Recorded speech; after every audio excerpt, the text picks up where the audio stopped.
Et salut tout le monde, sur ma chaîne Lorenzo High Tech, comme par titre. Aujourd'hui on va parler de OnePlus parce que oui, au moment que je tourne cette vidéo, OnePlus a annoncé il y a quelques jours le tout nouveau OnePlus 12 qui est le flagship le plus haut de gamme chez OnePlus. Alors bien entendu pour l'instant il est disponible que pour le marché chinois, mais vous inquiétez pas, normalement il devrait arriver pour le marché européen pour janvier 2024, donc oui, dans un mois au moment que je vous parle. Donc je vais déjà vous donner les caractéristiques, toutes les infos qu'on a sur ce OnePlus 12, mais avant de commencer la vidéo, si vous n'êtes toujours pas abonné à ma chaîne YouTube, abonnez-vous, elle est 100% high-tech. N'oubliez pas d'activer la petite cloche de notification pour être notifié lorsque je publie une vidéo, et aussi à mes autres réseaux sociaux, c'est-à-dire Instagram, TikTok et Twitter. Tous les liens seront en bas dans la description. Maintenant, commençons par le design. Et ben, en termes de design, je le trouve vraiment très joli. Dites-moi ce que vous en pensez en commentaire, parce qu'on a tous des goûts différents, bien entendu. Maintenant, on est sur un smartphone premium, le OnePlus 12, c'est le plus flagship de la marque. Donc c'est normal qu'on a un très beau design, qu'on a des matériaux plutôt nobles. Maintenant on va attaquer tout de suite les caractéristiques de cette face avant. On a une diagonale de 6,8 pouces, donc une grande taille avec une très bonne définition Quad HD+, accompagné par une technologie bien entendu AMOLED et surtout accompagné par un super 100 Hz, parce que oui, on est sur une dalle LTPO, donc on peut descendre de 1 Hz et monter jusqu'à du 120 Hz, donc du coup ça va moins consommer d'énergie parce que l'écran va s'adapter bien entendu à vos contenus. Ensuite, la très grosse caractéristique qui a fait un petit peu parler sur cet écran de OnePlus, sur ce OnePlus 12, c'est surtout son taux de luminosité. Alors c'est un taux de luminosité record je crois sur le marché.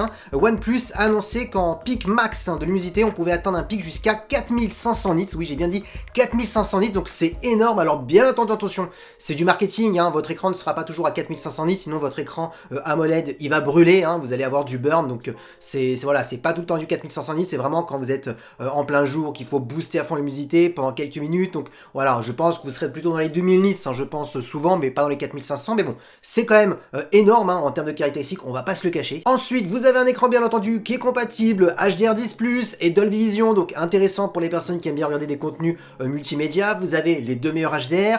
Un bon point, c'est qu'on est sur du Gorilla Glass Victus 2, donc c'est une très bonne protection en cas de chute, et aussi ils ont mis un traitement anti-rayures, donc intéressant si vous mettez des clés dans une poche avec votre smartphone. Normalement, vous avez un écran qui sera parfait pour éviter les rayures. Et pour terminer, en termes de sécurité, bien entendu, comme d'habitude, on a un capteur d'empreinte qui est sur l'écran, et en termes de caméra frontale, on est sur un capteur de 32 mégapixels. Donc oui, on peut se le dire, ce OnePlus 12 est vraiment un smartphone premium, vu les caractéristiques bien entendu pour cette face avant. Maintenant, attaquons la partie photo. Alors oui, je le dis souvent, c'est vrai que OnePlus, c'est pas les meilleurs photophones du marché, face à Apple, face à Samsung, même des fois Google Pixel. Les Google Pixel sont un peu mieux que les OnePlus. Maintenant, c'est vrai que OnePlus s'améliore, on va pas se le cacher, d'année en année, et là sur ce OnePlus 12, ils ont vraiment mis le paquet, toujours en partenariat avec Hasselblad pour avoir pas mal de fonctionnalités pour retoucher les photos, pour prendre des photos un peu en mode professionnel. Vous avez un mode pro où vous pouvez vraiment tout gérer, les ISO, etc. Donc ça c'est pas mal. On a aussi le petit design quand vous prenez des photos Hasselblad. Donc voilà, il y a vraiment pas mal d'options, ça c'est super. Maintenant rentrons dans les détails des caractéristiques. On a un premier capteur principal, on est sur du 48 mégapixels, on est sur un capteur de Sony. Ensuite on a un ultra grand angle, toujours de 48 mégapixels pour faire des photos à plan large. Et ensuite ce qui est intéressant, c'est que comme troisième capteur, on a un téléobjectif de 64 mégapixels qui va permettre d'avoir un zoom optique jusqu'à x3 sans perte de qualité. Ensuite, un autre point qui est intéressant, c'est qu'on peut avoir un zoom jusqu'à x6. Alors là, on sera sur un zoom hybride, où là, on perdra un petit peu en qualité, mais ça sera toujours intéressant. Et après, là où on va perdre par contre en qualité, ce sera le zoom numérique. On pourra aller jusqu'à 120, donc voilà. Donc bon, on va pas se cacher. Si vous faites un zoom en 120, ce sera vraiment juste pour vous amuser, mais vous n'aurez pas une très bonne qualité. Par contre, jusqu'à du x10, souvent en numérique, ça reste correct. Après, au-delà, c'est compliqué. Bon, en tout cas, on voit tout de suite qu'on est sur un smartphone qui est plutôt polyvalent, avec son capteur principal, ultra grand angle, téléobjectif. Et pour terminer, bien entendu, en termes de qualité de vidéo, on pourra filmer soit en 8K ou tout simplement en 4K. Maintenant, parlons de performance. Et là aussi, OnePlus a expliqué que sur ce OnePlus 12, ils avaient vraiment tout optimisé pour avoir vraiment les meilleurs perfs qu'ils n'ont jamais eu sur un OnePlus. Alors, vous aurez entre 12 et 16 et 24 Go de RAM. Alors attention, je sais pas si pour la France on aura autant de choix, est-ce qu'ils vont pas juste mettre la version 12 Go de RAM et on passera directement au 24 ou directement au 16, ça je ne sais pas, parce que c'est vrai qu'en Chine, il y a toujours plus de choix par rapport au marché européen.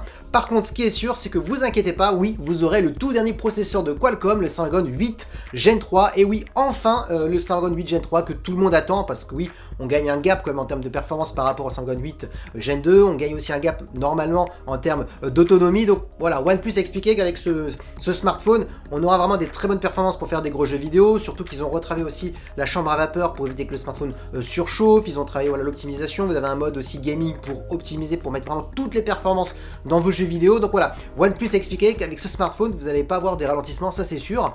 Ensuite, en termes de stockage, on ira entre 256 Go et 1 Tera. Donc là, pareil, je sais pas quelle version on aura en France. Est-ce qu'on aura jusqu'à 1000 Go? Est-ce qu'on aura juste du 256 et du 512? C'est voilà, c'est vrai qu'en Chine, on a toujours plus de choix. Donc ça, pareil, je peux pas encore vous confirmer quel stockage et quelle RAM on aura en France. Ensuite, pour continuer, on a un son stéréo qui est certifié Dolby Atmos. Donc là, un autre bon point pour les personnes qui aiment bien regarder des contenus multimédia. En termes de batterie, on est sur une très grosse batterie de 5400 mAh avec de la recharge ultra rapide de 100 watts. OnePlus expliquait qu'en filaire, vous pouvez recharger de 0 à 100 votre smartphone en simplement 26 minutes. Donc voilà, c'est très rapide, on va pas se le cacher. On a aussi bien entendu de la recharge rapide sans fil. On est sur du 50 watts. Là, il faudra 55 minutes pour recharger complètement son smartphone. Donc voilà, ça reste quand même rapide, moins d'une heure, donc il n'y a rien à dire. Et pour terminer en termes de connectivité, Wi-Fi 7 et Bluetooth 5.4. Du coup, voilà à quoi ressemble ce OnePlus 12. Alors si vous me demandez le prix, c'est très compliqué d'avoir le prix en France. Maintenant, les rumeurs, les fuites qui a un petit peu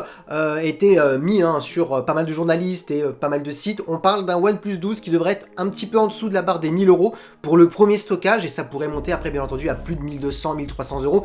Tout dépendra de la RAM et du stockage. Donc pour un smartphone, s'il sort vraiment à 900, 950, c'est vraiment un super smartphone, en tout cas de mon point de vue, parce que vu la fiche technique au niveau de l'écran, au niveau des performances, au niveau de la batterie, de la partie photo, on voit qu'il est vraiment polyvalent un petit peu partout. D'ailleurs, dites-moi en commentaire si ce OnePlus 12 vous intéresse, vu la fiche technique en tout cas, qui a été annoncé en conférence sur le marché chinois. Est-ce que voilà, ou est-ce que en termes de prix aussi, ça pourrait, vous trouvez ça plutôt intéressant à 900, dans les 950 et quelques, parce qu'on est en dessous de la barre des 1000 €, mais j'en suis sûr, ce sera pas 900 € pile, ce sera 959, 969, j'en suis sûr. Donc voilà, dites-moi tout ça en commentaire. Bien entendu, je préfère aussi rajouter un petit bonus.